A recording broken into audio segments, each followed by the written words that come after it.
Bem-vindo ao programa Vamos Falar de Saúde. O Dr. Manuel Neves e Castro, ginecologista português, responsável pela criação a nível mundial do Dia da Menopausa, afirma que a menopausa é um despertador e quando chega, a mulher tem que abrir os olhos. Mas afinal, o que é a menopausa? Será que ela significa para a mulher a inevitabilidade de problemas de saúde acrescidos e a perda considerável da sua qualidade de vida? Bem, para falar deste assunto, convidamos o Dr. Davi Esteves, que, por sua vez, afirma que a mulher não tem idade, tem futuro. E é este o título do nosso programa, para o qual o nosso convidado é o Dr. Davi, que é médico especialista em obstetrícia e ginecologia e trabalhou durante 40 anos nos hospitais universitários de Coimbra, no departamento de obstetrícia. Também tem sido, ao longo dos anos, um colaborador assíduo e regular da Associação Internacional de Temperança e da revista Saúde e Lar. Dr. Davi, muito bem-vindo e obrigado por ter aceito o nosso convite para estar neste programa. Eu é que agradeço o convite que me foi formulado e é com muito gosto que estou a colaborar neste programa. Muito bem. Dr. Davi, então deixe-me que lhe coloque desde já uma pergunta. O que é então a menopausa e como é que podemos explicar esta fase da vida das senhoras em termos fisiológicos? Ora, nós costumamos dividir a idade da mulher em 4 fases. A primeira fase é a infância, que não há grande diferença entre o desenvolvimento feminino e o desenvolvimento masculino. Essas diferenças começam a notar-se depois quando se entra ou se chega à puberdade, que é aquele período da vida que antecede um pouco a adolescência, em que há o início do desenvolvimento das características sexuais secundárias, somáticas, portanto, no corpo, que caracterizam os dois sexos, não é? E em que se inicia, e no caso que nós estamos a tratar, a atividade cíclica da mulher. E neste subperíodo da puberdade há uma data que é marcante. É a data em que aparece a primeira menstruação.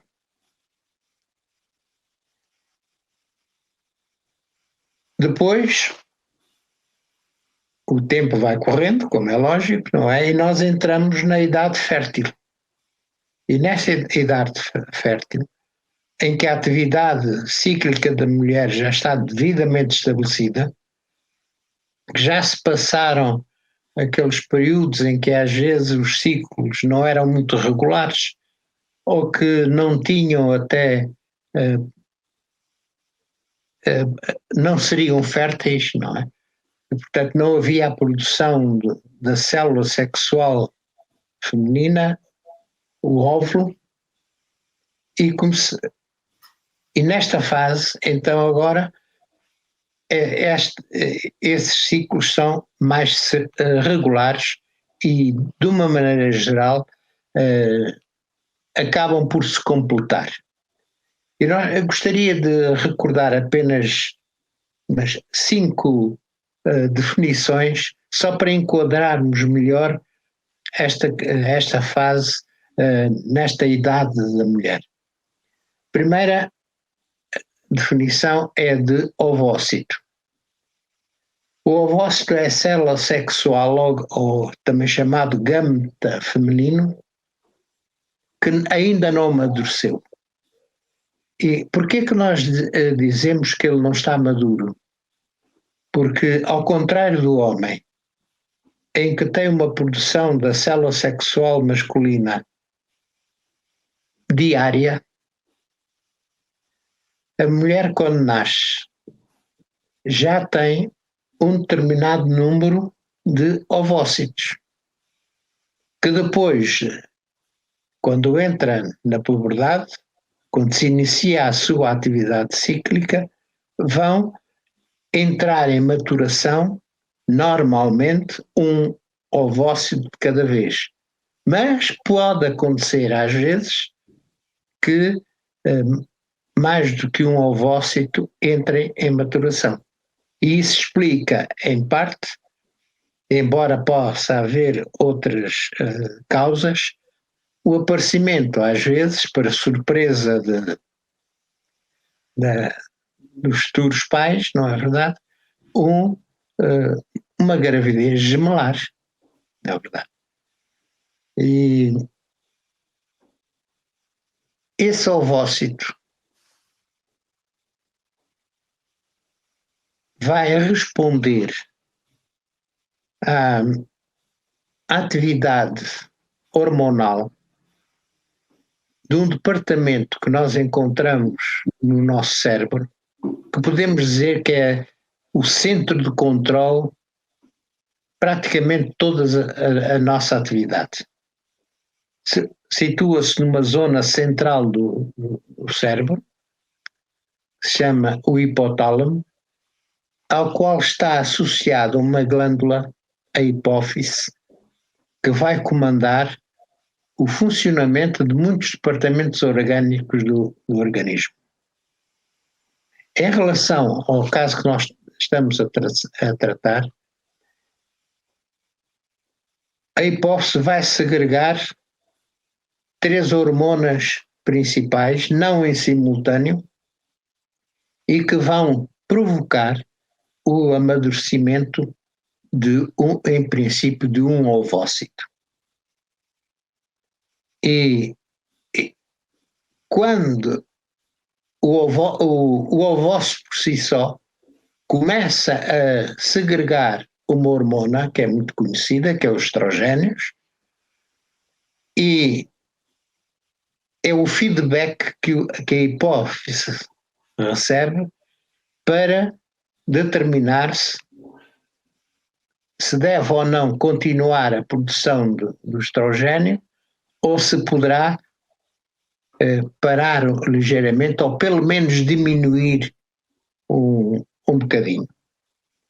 E nessa fase em que a hipófise diminui a produção da hormona que vai estimular o amadurecimento do ovócito, começa a segregar também uma outra hormona que vai provocar a ovulação. E a ovulação surge como uma pequena ferida na parede do ovário, e depois há um fenómeno engraçado, é que a trompa como que abraça o ovário para que, ao ser expulso o óvulo, que é o ovócito maduro, ele não caia na cavidade abdominal. Não se perca, portanto. Embora fisiologicamente e para o organismo não há qualquer problema naqueles que, por qualquer razão, possam cair. Não é verdade?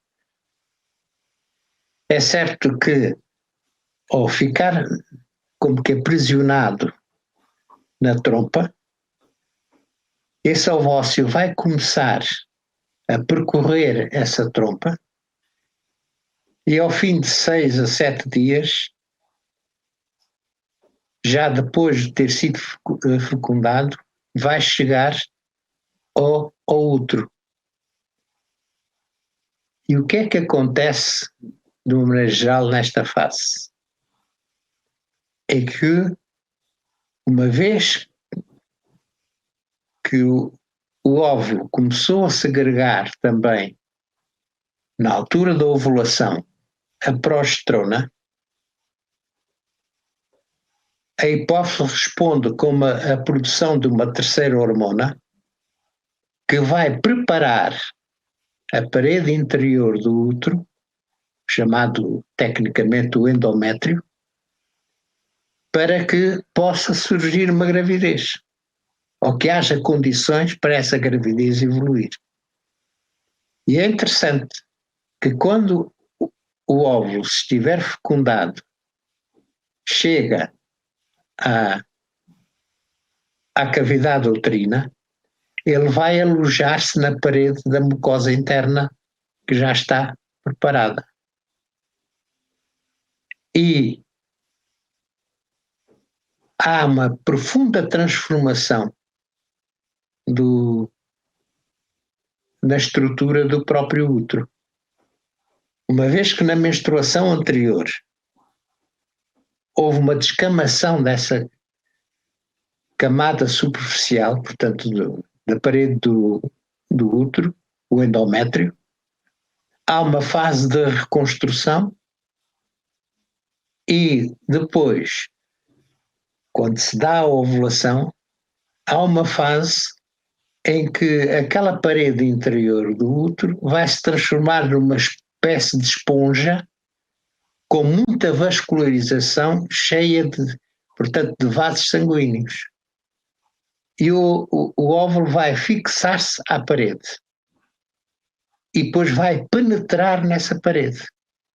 Podemos comparar, por exemplo, a colocação de uma esfera metálica sobre uma barra de cera. Ela está quente e começa a penetrar nessa barra de cera, e à medida que o caminho que ela está a abrir vai solidificando a cera, fica retida essa esfera no interior dessa barra de cera. É o que acontece com o óvulo. Quer dizer, está rodeado por uma rede grande, muito rica em sangue. E numa primeira fase, por osmose, vai ser alimentada. Mas começa de imediato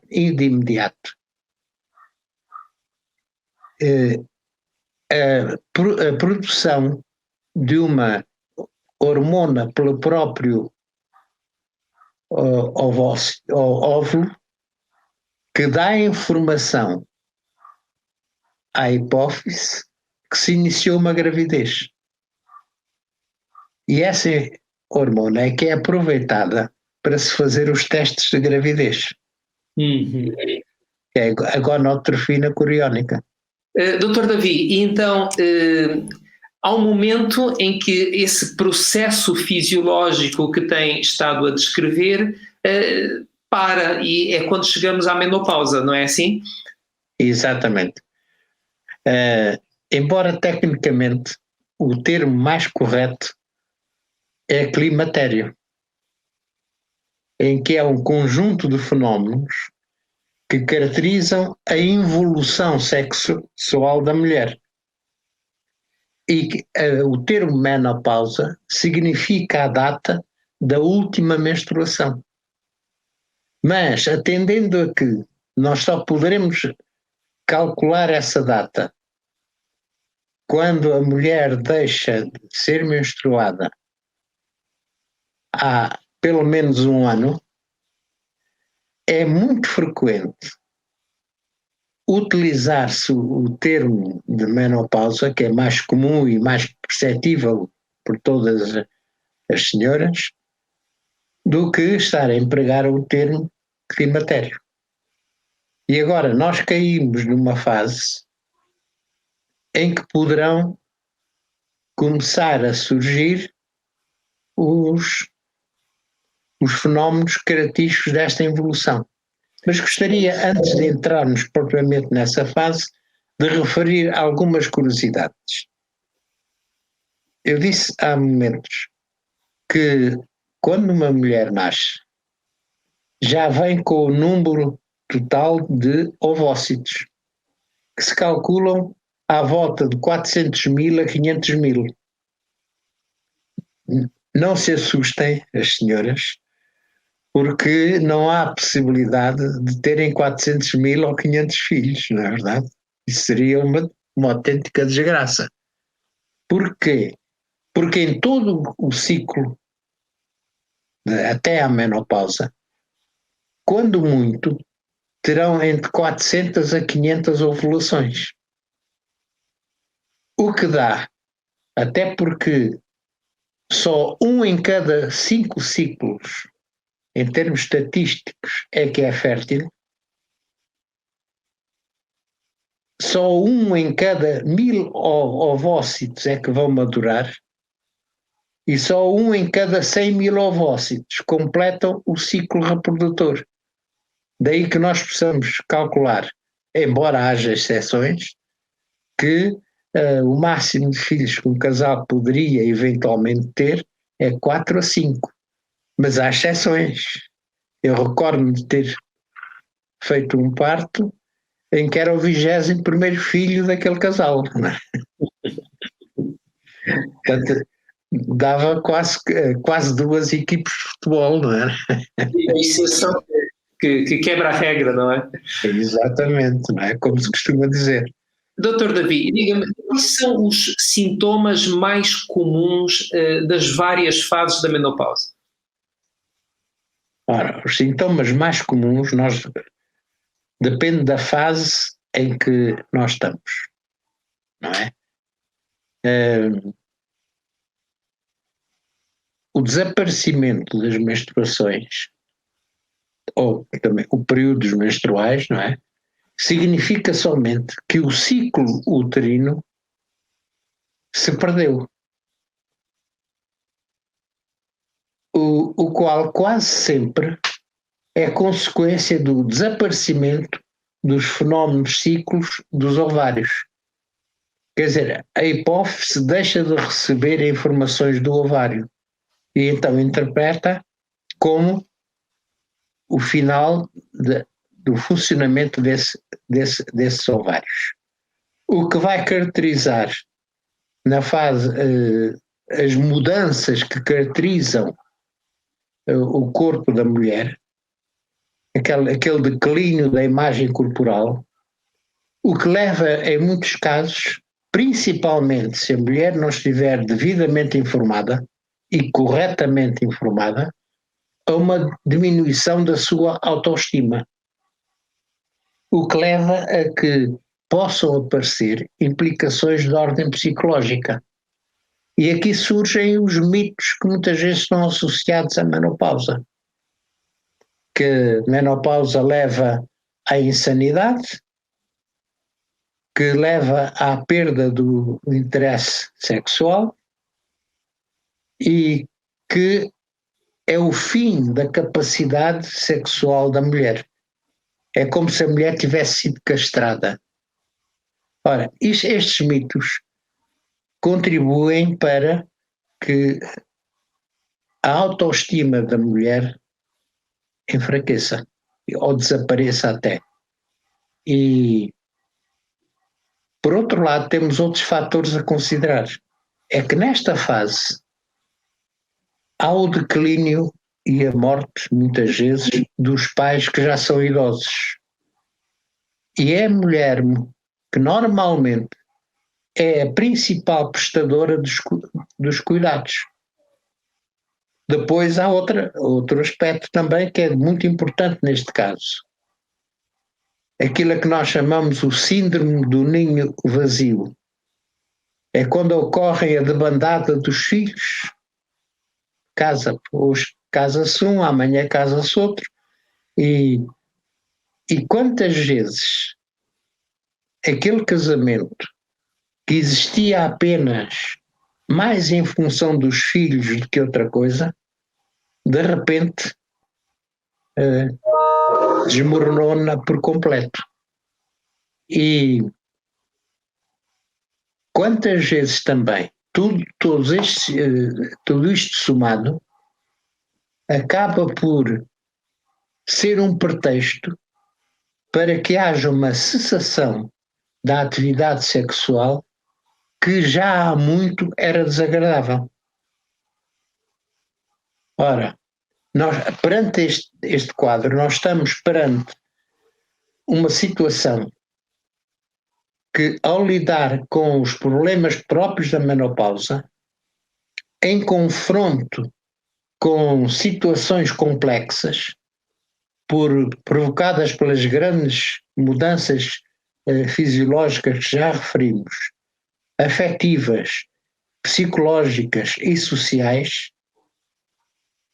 todos esses fatores se relacionam mutuamente e potenciam, o que vai agravar muito a situação. Digamos que temos um grande problema, muitas vezes, social, quando uma mulher atinge esta fase da sua vida. Sobretudo se estiver mal informada. A mulher muitas vezes tem vergonha quando chega a esta fase de ir pedir informação. Não deve ter esse receio, necessita dessa informação correta.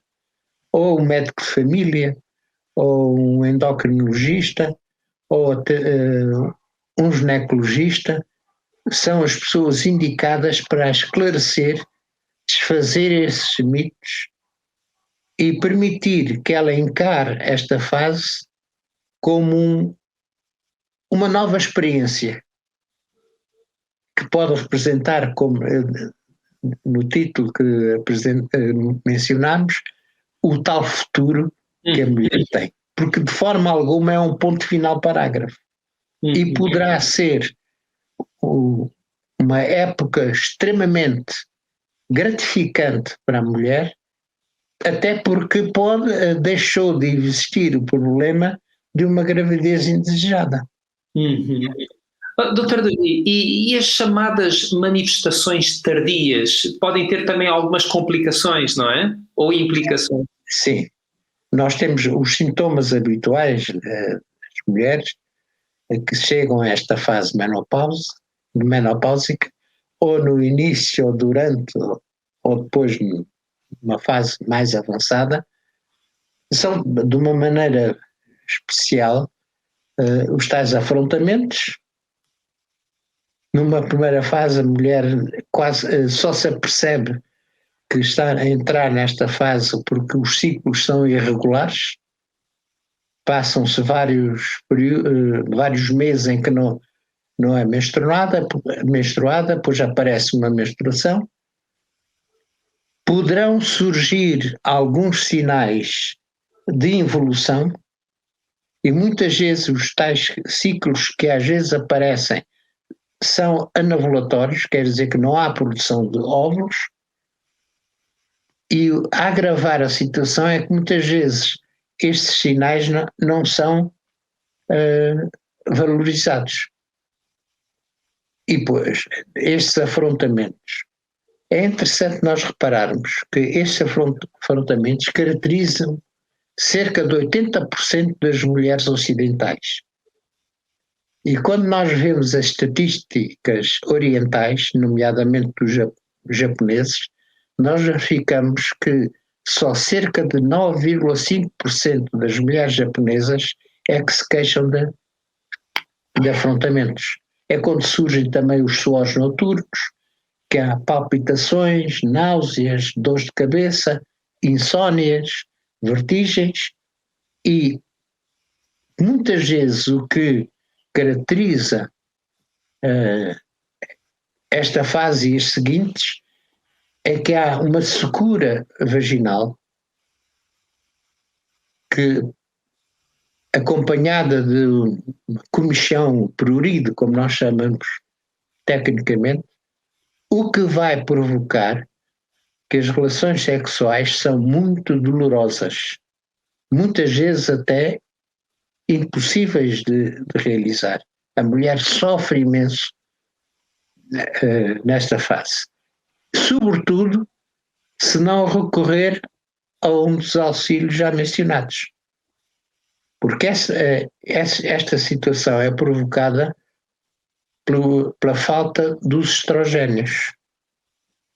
E a aplicação local, 1 a 2 vezes por semana, de uma pomada à base de estrogénios, levaria a ultrapassar essa dor,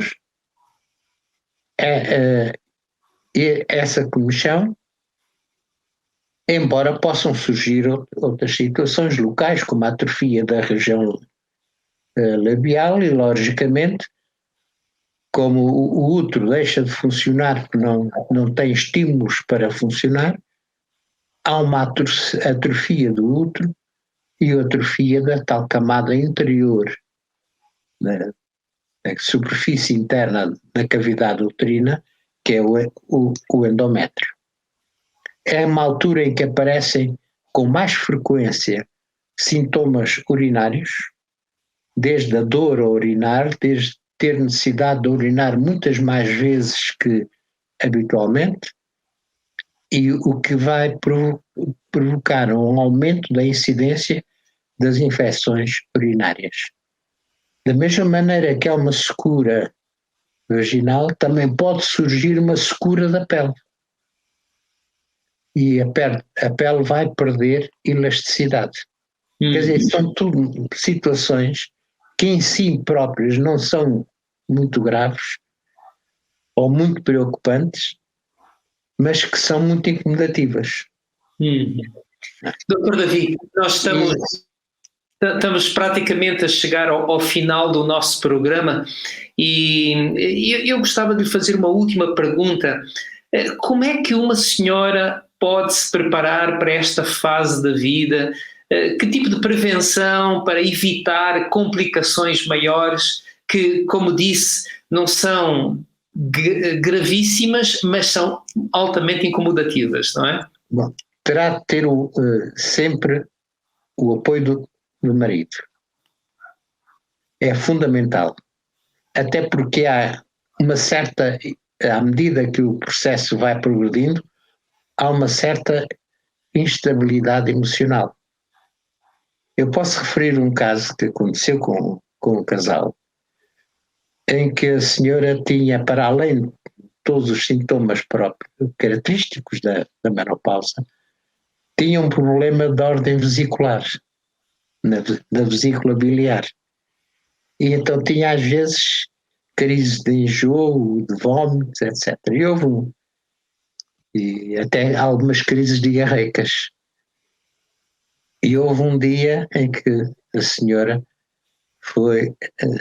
teve uma dessas crises e o marido estava ocupado e não reparou ou não valorizou a situação. É claro que pouco depois a senhora apareceu e, como nós costumamos dizer, deu nas orelhas do marido, porque não foi atendê-la, não foi ocupá-la. Casualmente, passado 2 ou 3 dias, surgiu uma nova crise e o marido foi todo feito para, mais que não fosse, para não voltar a levar nas orelhas, não é? Para usar a mesma expressão. E quando chegou ao pé da esposa, diz a esposa: tu sabes que eu, quando estou assim, preciso ficar sozinha. Vai-te embora, vai-te embora. Vejam que a mesma situação, ou situações idênticas, provocam reações emocionais diferentes. E muitas vezes é muito difícil o marido perceber isso. Mas se ele até acompanhar a esposa numa consulta de acompanhamento, ele vai ouvir essas referências. E, portanto, vai ter tempo também para se preparar, não para a sua menopausa, porque não a tem, não é verdade? Com fenómenos bruscos de cessação brutal e imediata de determinadas funções, mas já poderá enquadrar o caso da sua esposa, que é muito difícil e muito complicado muitas vezes, se faltar essa tal informação, e poder ser o principal auxiliador, não é verdade? Doutor David. Quanto às manifestações tardias, nós temos a considerar a osteoporose, as doenças cardiovasculares e a doença de Alzheimer. Mas talvez a mais importante, porque é silenciosa, seja a osteoporose. A osteoporose. Nós temos um fenómeno que acontece aproximadamente 100 em 100 dias, que é uma renovação da nossa massa óssea, em que há umas células que destroem parte do osso e há outras que logo a seguir vão produzir osso novo. E se em princípio a produção excede a destruição, à medida que a idade vai avançando, a mulher vai sentir que está a inverter a situação. E isto é muito silencioso. E muitas vezes, só casualmente, é que se descobre que há uma osteoporose. E o grande problema da osteoporose é que pode provocar fraturas espontâneas no género da mulher estar deitada, preparada para uma noite tranquila, e ao executar um movimento para mudar de posição, poderá ser o suficiente para produzir uma fratura. Doutor, muito obrigado, porque de facto é um assunto bastante amplo e toda a informação, toda a preparação, prevenção, provavelmente o estilo de vida é muita influência de toda uma vida também ajuda a preparar esta época. Bem, por hoje temos que ficar porque o nosso tempo escoa muito rapidamente. Doutor David. Já agora só mais uma informação. Sim, sim. É que é fundamental que haja muito cuidado com tapetes que estejam, por exemplo, à beira da cama ou na casa de uma senhora que tenha entrado na menopausa. Porque basta um tropeção para cair e fazer uma das tais fraturas. Fios elétricos que estejam espalhados pela casa, nas tais extensões, não é? Também devem ser evitados. E é preferível, por exemplo, ter antes uma base de chuveiro do que ter uma banheira. Porque a entrada para a banheira é muito mais complicada como se compreende, não é verdade? Para uma mulher que está nesta fase. Pequenos conselhos que podem fazer uma grande diferença. Doutor David, muito obrigado pela sua presença e participação neste programa. Esperamos... Eu é que agradeço o convite que me foi feito, não é? Esperamos ter connosco mais uma vez num próximo futuro. Muito obrigado. Espero que tenha servido as poucas informações que acabamos por dar, porque isto é um assunto muito vasto, não é? Claro. Tenha contribuído para ajudar algumas das nossas ouvintes, não é? Muito bem. Muito obrigado a si também que esteve connosco mais uma vez neste programa. A você que nos acompanha aqui na Novo Tempo ou na RCS, sim, sabe que pode nos contactar para colocar as suas perguntas, as suas dúvidas e desta forma também participar na produção destes programas.